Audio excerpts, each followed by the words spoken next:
ถ้าคุณเป็นคนหนึ่งที่ใส่นาฬิกาโรเล็กซ์หรือมีนาฬิกาเนี่ยหลายๆยี่ห้อนะครับ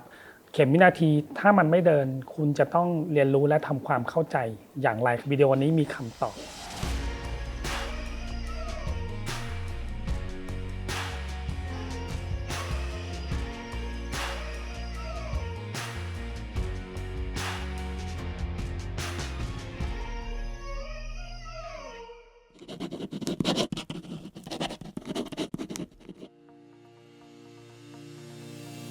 สวัสดีครับผมชื่อเล็กมโนนะครับนาฬิกาที่ผมสวมใส่ถ้าคุณเห็นคุณเข้าใจใช่ครับคุณคือคนที่รู้จักนาฬิกาโรเล็กซ์เพราะว่านาฬิกาบนข้อมือของเราเนี่ยรูปแบบของนาฬิกาโรเล็กซ์จะเปลี่ยนไปไม่มากนะครับแต่ว่าเราจะต้องเรียนรู้ในฟังก์ชันของการใช้งานด้วยก่อนอื่นก็ต้องกด Subscribe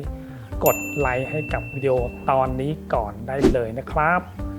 นาฬิกา1เรือนที่คุณสวมใส่1วันคุณต้องใช้นาฬิกาได้แค่1เรือนแต่ถ้าคุณใส่มันต่างเวลาแสดงว่าคุณก็เป็นคนหนึ่งเหมือนกันนะครับที่รู้ฟังก์ชันหรือรู้สไตล์ของนาฬิกาด้วยเช่นกันไม่ว่าจะเป็น Dress Casual และ Sport นะครับผมทำวิดีโอเนี่ยไปมากมายกว่า3ปีเป็นการเรียนรู้ในเรื่องของสไตล์เรื่องของรสนิยมและเรื่องของกลไก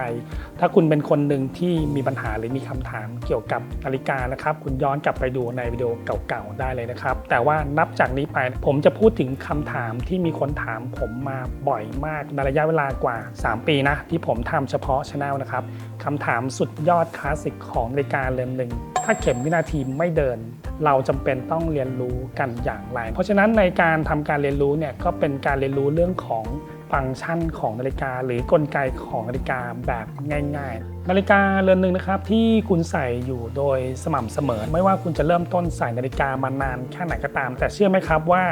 คำถามที่ผมพบเจอบ่อยมากเลยคือนาฬิกาที่ใส่อยู่บนข้อมือของคนที่ใส่นาฬิกามานานแล้วนะครับแสดงว่าความคุ้นชินความคุ้นเคยของการสวมใส่นาฬิกาของเราเนี่ยบางทีบางครั้งเนี่ยเราก็เห็นว่านาฬิกาเป็นแค่เครื่องมือที่ดูเวลาได้แค่นั้นเองนะครับแต่ทีนี้ถ้านาฬิกาของคุณมีมูลค่าที่มากขึ้นแสดงว่าคุณจะต้องทำความรู้จักและเข้าใจในกลไกของนาฬิกาของคุณได้จะดีกว่าเพราะว่ามันทำให้คุณนั้นเสียเงินน้อยนั่นเองนะครับถ้านาฬิกาของคุณไม่เดินคุณจำเป็นต้องลงลึกเข้าไป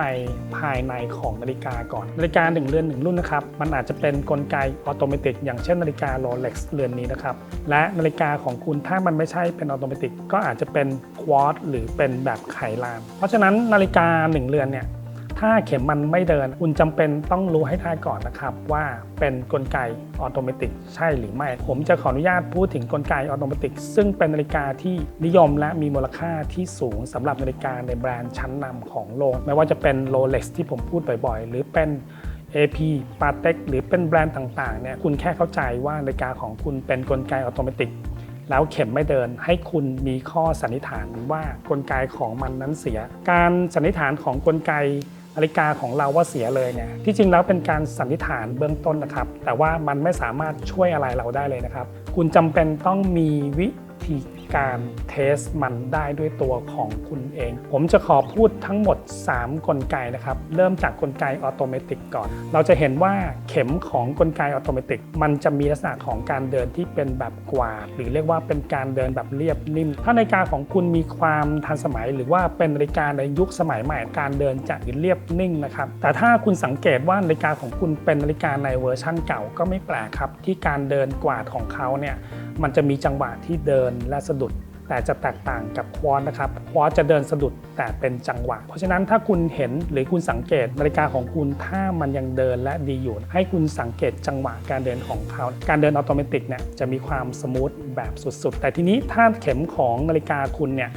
มันเดินอยู่แล้วมันก็หยุดไปก็อาจจะเป็นเพราะว่าลานหรือกำลังสำรองพลังงานของเขาเนี่ยมันหมดหรือมันหยุดนะครับแต่ถ้าคุณรู้การใช้นาฬิกาของคุณมาอย่างเนิ่นนานแล้ววันหนึ่งมันไม่เดินอีกต่อไปให้คุณสันนิษฐานว่าลานอาจจะขาดครับทีนี้เราจะรู้ได้อย่างไรว่าลานของเราเนี่ยมันเดินดีหรือมันขาดการทำงานของกลไกออโตเมติกเนี่ยคุณจะต้องเข้าใจก่อนนะครับว่ากลไกออโตเมติกนั้นเป็นชุดการทำงานแบบขดสปริงนะครับแต่ว่าการสำรองพลังงานของเขาเนี่ยเป็นการสำรองพลังงานในแบบที่มีตุ้มเหวี่ยงเพื่อเอากลไกธรรมชาติเข้าไปสำรองอยู่ในขดสปริงนั่นเองคำว่าลานขาดนั้นหมายถึงว่า ขดสปริงนั้นขาดออกจากกันเพราะฉะนั้นนาฬิกานะครับเป็นวัสดุอุปกรณ์หรือเป็นเครื่องมือที่ไม่มีวันถาวรหรืออยู่คู่คงทนกับมนุษย์ไปตลอดถึงเวลานั้นมันจะเสื่อมนะครับเพราะฉะนั้นวิธีการดูแลว่านาฬิกาของคุณนั้นลานขาดมาจากการที่คุณต้องทำแบบนี้ครับคุณจะต้องเขย่านาฬิกาของคุณแบบนี้นะครับ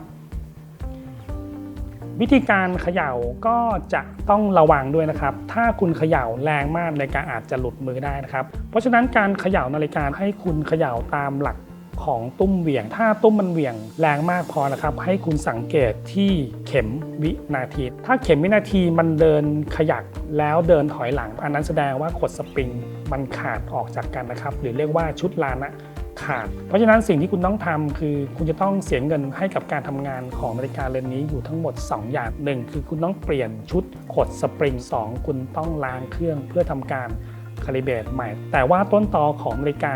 ถ้าลานจะขาดมันขาดมาจากสาเหตุว่านาฬิกาของเราเป็นออโตเมติกถ้าคุณได้รับการบอกกล่าวมานะครับว่านาฬิกาออโตเมติกนั้นสามารถขึ้นลานได้อันนี้เป็นเรื่องจริงครับแต่คุณรู้ไหมครับว่าการขึ้นลานเท่ากับการที่เรานั้นเพิ่มชุด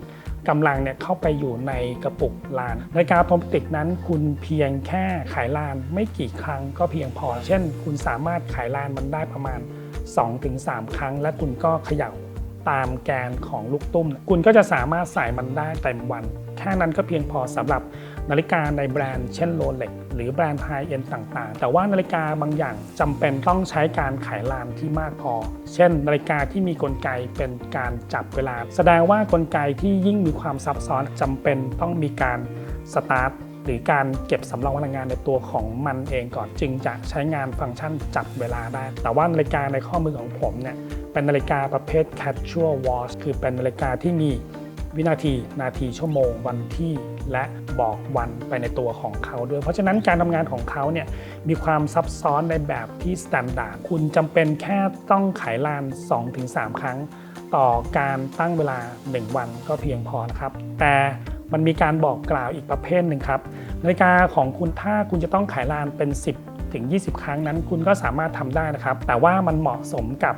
การทำงานของนาฬิกาที่คุณเก็บไว้อยู่ในเซฟยกตัวอย่างเช่นนาฬิกาที่ถูกเก็บไว้แบบเป็นเดือนหรือหลายเดือนนะครับถ้าคุณทำการตั้งเวลาบางทีบางครั้งการขายลานก็เป็นตัวช่วยให้นาฬิกาของคุณกลับมาเสถียรเหมือนกับที่มาตรฐานของโครโนมิเตอร์เขาตั้งไว้เดินช้าก็ได้เดินเร็วก็ได้วันหนึ่งไม่เกิน10 วินาทีนั่นเองอันนี้แหละจะทำให้คุณสามารถตั้งค่ามาตรฐานของนาฬิกาของคุณด้วยเช่นกันการตั้งค่ามาตรฐานหรือการจับเวลาก็เทียบกับโทรศัพท์มือถือของเรานั่นเองนะครับหรือเทียบกับนาฬิกาที่เป็นดิจิตอลเพราะฉะนั้นการทำงานของกลไกนาฬิกาเขาถูกผลิตมาเขาถูกตั้งค่ามาตรฐานมาอย่างดีเยี่ยมแล้วนะครับสำหรับนาฬิกาที่เป็นกลไกออโตเมติกหรือนาฬิกาในแบรนด์ชั้นนำต่างๆของโลกเราเลยนะครับถ้าคุณรู้ว่านาฬิกาของคุณเข็มวินาทีไม่เดินคุณจะต้องสันนิษฐานนะครับว่ามันไม่เดินมาจากสาเหตุอะไรโดยมากแล้วถ้าเป็นนาฬิกาอัตโนมัติถ้ามันมีลานหรือถ้าคุณเขย่ามันก็จะเดินโดยปกติแต่ถ้าเป็นฟังก์ชันของการขายลานก็จะทำงานด้วยหลักการเดียวกันกับนาฬิการะบบอัตโนมัติเพียงแต่ว่าคุณจำเป็นต้องขายลานมันให้ครบรอบคำว่าครบรอบนั้นคุณจำเป็นต้องศึกษานาฬิกาของเราด้วยนะครับว่าถ้านาฬิกาของคุณมีกลไกที่ขันลานได้ถึง50 ทีจนเต็มนะครับคุณเพียงแค่ขันให้ได้ครึ่งหนึ่งหรือ25 ครั้งก็เพียงพอแล้วนะครับส่วนระบบควอตถ้ามันเคยเดินอยู่แล้ววันนี้คุณเห็นว่ามันไม่เดินนะครับมันมาจากการที่คุณไม่ได้สนใจเพราะว่านาฬิกาที่เป็นระบบควอตนะครับก่อนที่มันจะหยุดมันจะเดินกระโดดครั้งละ4 วินาทีเพราะฉะนั้นกลไกของควอตเราก็จะสังเกตมันได้แต่ว่าการสังเกตตัวเองนั้นเป็นเรื่องที่สำคัญที่สุดคุณต้องรู้ก่อนนะครับว่าคุณให้ความสนใจกับนาฬิกา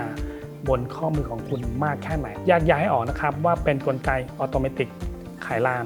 และควอตหลังจากนั้นค่อยมาเรียนรู้เรื่องอื่นในวิธีการหรือคำถามของการดูแลนาฬิกาในหลายๆรูปแบบกับผมเล็กมโน